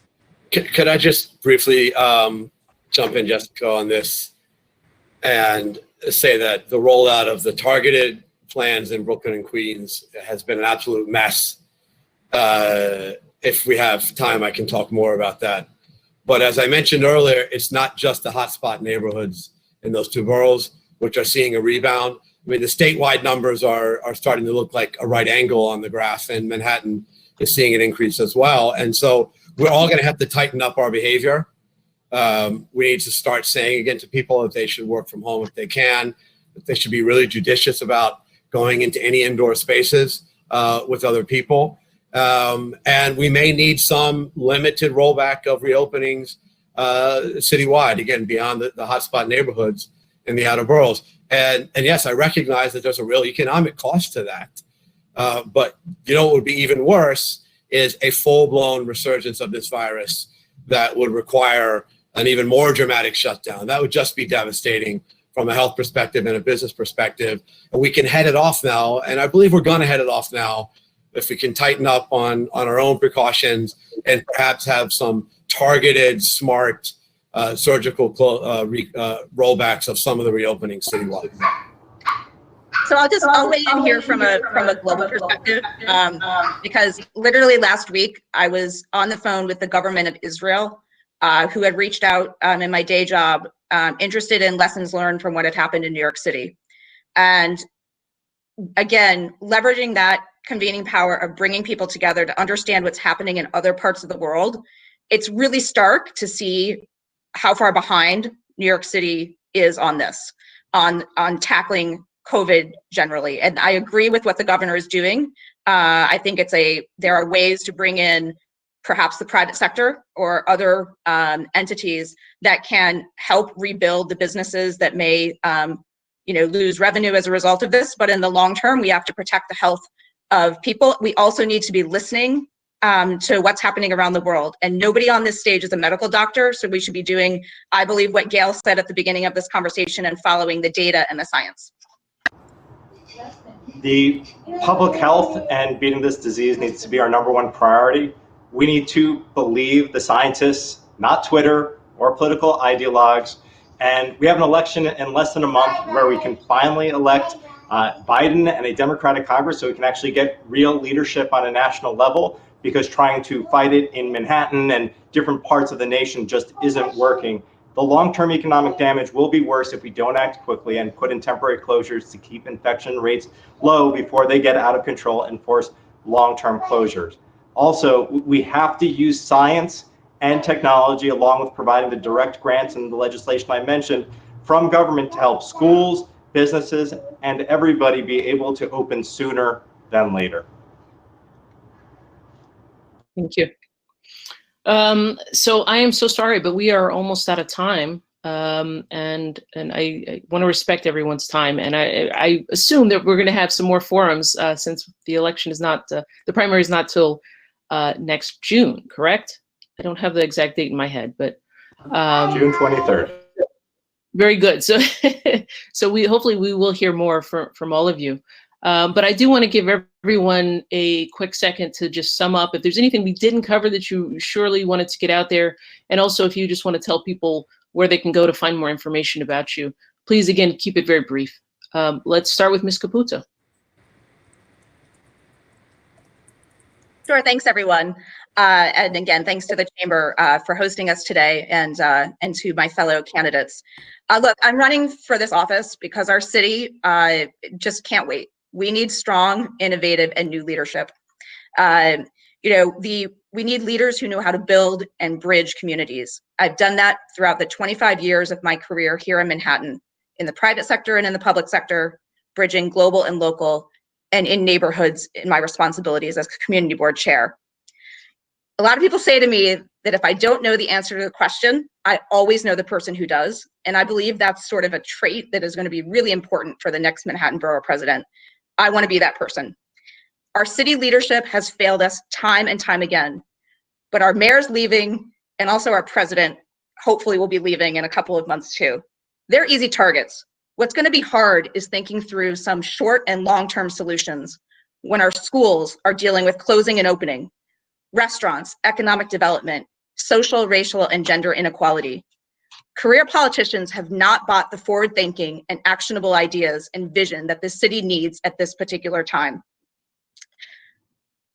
Basically, what I believe in is that we have so many immense challenges, from the fiscal crisis that will require us to make some very tough decisions soon, to the public health crisis. We need a borough president who has a record of balancing budgets, finding innovative solutions, and getting results. I want to bring Manhattan back, and I want to return the borough to what we all love and keep it the core of the Big Apple. Thank you. Thank you. Let's go to Senator Hoylman. Thank you. Thank you. What a pleasure to be here today with my colleagues and you, Jessica. And thank you for all the work that you're doing. This is such an important time for our city, for our country. Let me just say up front, everyone, make sure they vote and fill out the census. And we need to address the complete breakdown of our small businesses during this pandemic. You know, we talk about shutdowns in different neighborhoods. Well, we have to understand that those businesses need economic support as a result. And that has to be our North Star as we continue to discuss small businesses. I recently just negotiated with the MTA some rent abatement for small businesses in Grand Central Terminal. That's the kind of thing we need to do on a regular basis. And I have a record, I believe, of getting things done in Albany. I've strengthened statewide vaccine requirements for kids, so important to the public health. I passed the Child Victims Act, which allows adult survivors of child sexual abuse to seek justice in court. I helped pass last year's historic rent reforms. I kicked the NYPD off of Pier 76, which is going to give us hundreds of thousands of square feet of new open space, and lowered the speed limit on the West Side Highway. I banned those annoying digital billboards that used to fly up and down the East River and the Hudson. And I passed legislation that would require the MTA to return to 24/7 service or take a vote otherwise, which currently they do not have to do. I believe that, though, at the end of the day, this office is about planning. And that's why I want to institute a comprehensive planning process through the 197A planning component through the Borough President's office, where all 12 community boards get to look at their communities and determine for themselves the best course forward after COVID. I'm really bullish on this borough and on our ability to power our way through this difficult time, but we're going to need leadership.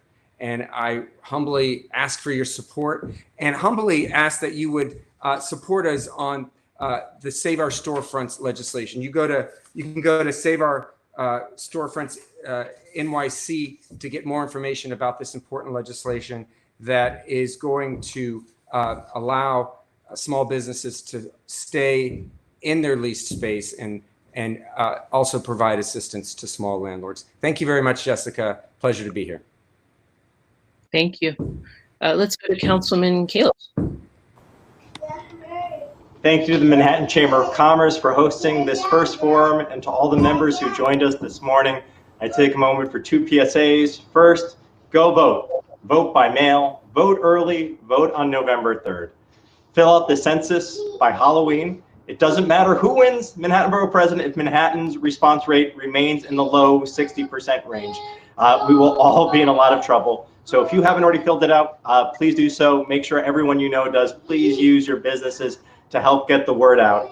Now, I'm hoping I've made a compelling case where I'm eager to be Manhattan Borough President, what we can do with the office, and how we can use it to take back our city. I know we can do it because we've done it for my district and we can do it for the borough.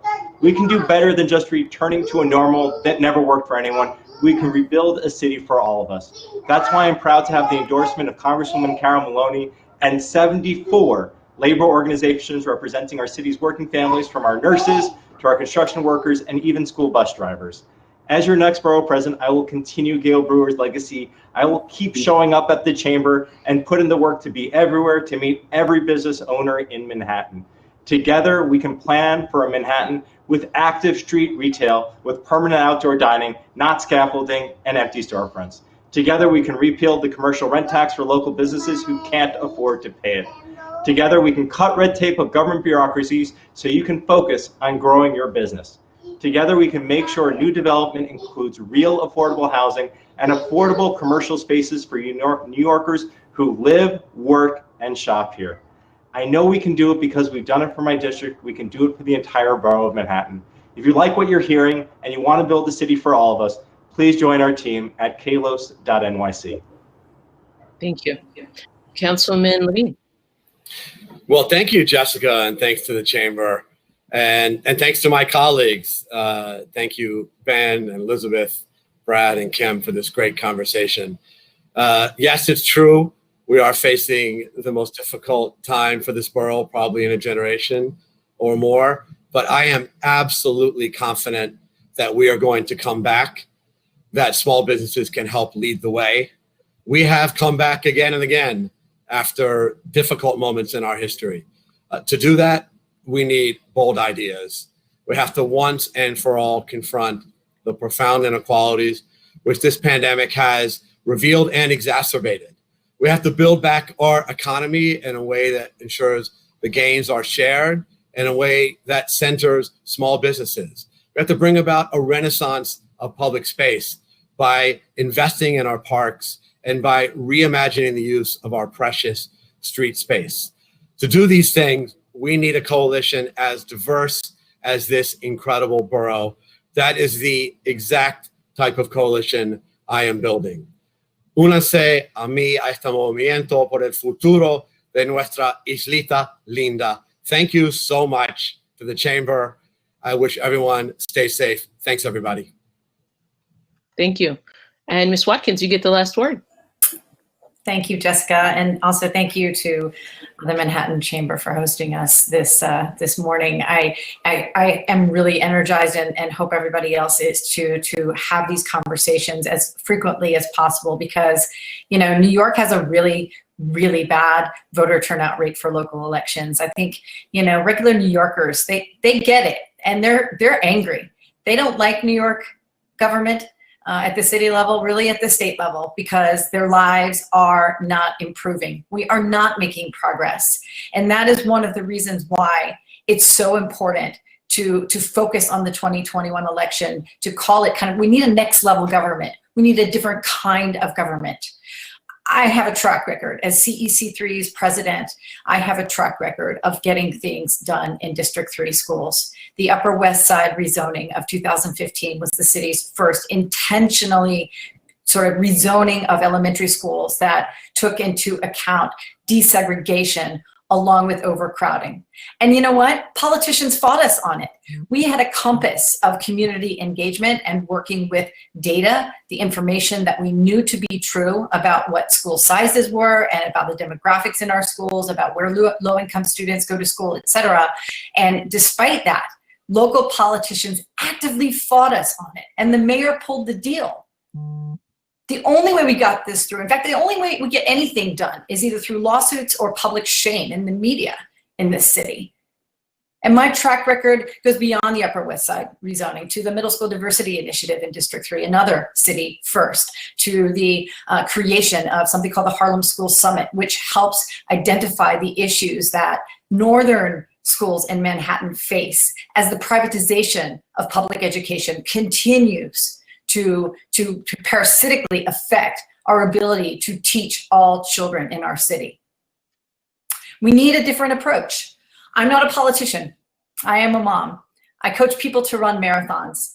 And my candidacy is not just about the issues. It is also about the need for stronger governance, better inclusive governance, and an approach to running a team, an organization through the borough president's job. Try to imagine a Manhattan that has a renewed sense of energy and vibrancy that we all fell in love with. And a Manhattan that amplifies the voices and tackles the issues that affect regular New Yorkers, our students, our seniors, our immigrants, the voices that are rendered to mere whispers in all of the sort of the active political circles. We're not doing enough for them. Imagine a green Manhattan plan and the reduction of vehicular street usage, plus multimodal transportation plans, more trees, rainwater runoff programs. Imagine a roaring 20s economy where we can trigger small businesses, startups, pop-ups, micro businesses, and the gig economy that we know to be part of our future. And finally, something we didn't talk about today is we have to give public schools back to the public. We need to abolish the mayor's sole control over the school system and fight for budget justice so that our public school kids have what they need, our public schools have what they need to teach our public school children. That's the Manhattan that I imagine. And I really hope that you'll join me. Go to runwithkim.com, and I hope to see you soon. Thank you so much. Great. Well, thank you so much to all of the candidates for joining us today for a very thoughtful discussion. And thank you to Gale Brewer for joining us as well. We encourage everybody to vote, obviously, and to follow this conversation as it happens. Again, primary is not till June, so hopefully we will hear more and more. And just lastly, I'll just say that we are going to post this on our website. So if you want to share it with others, please do so. I think it was a really informational discussion. So thank you. All right, everybody, have a great day. And we will. Thank you. Bye. Thank you. Thank you. Bye, thank you, everybody. Have a Bye, great day. Kim, Elizabeth, Ben. Bye, Mark, Ben. Bye, Jessica. Elizabeth. Thanks, everyone. Mark. Good day. Bye. Bye, Everybody. Not sure how we leave. Not sure how we leave. I know.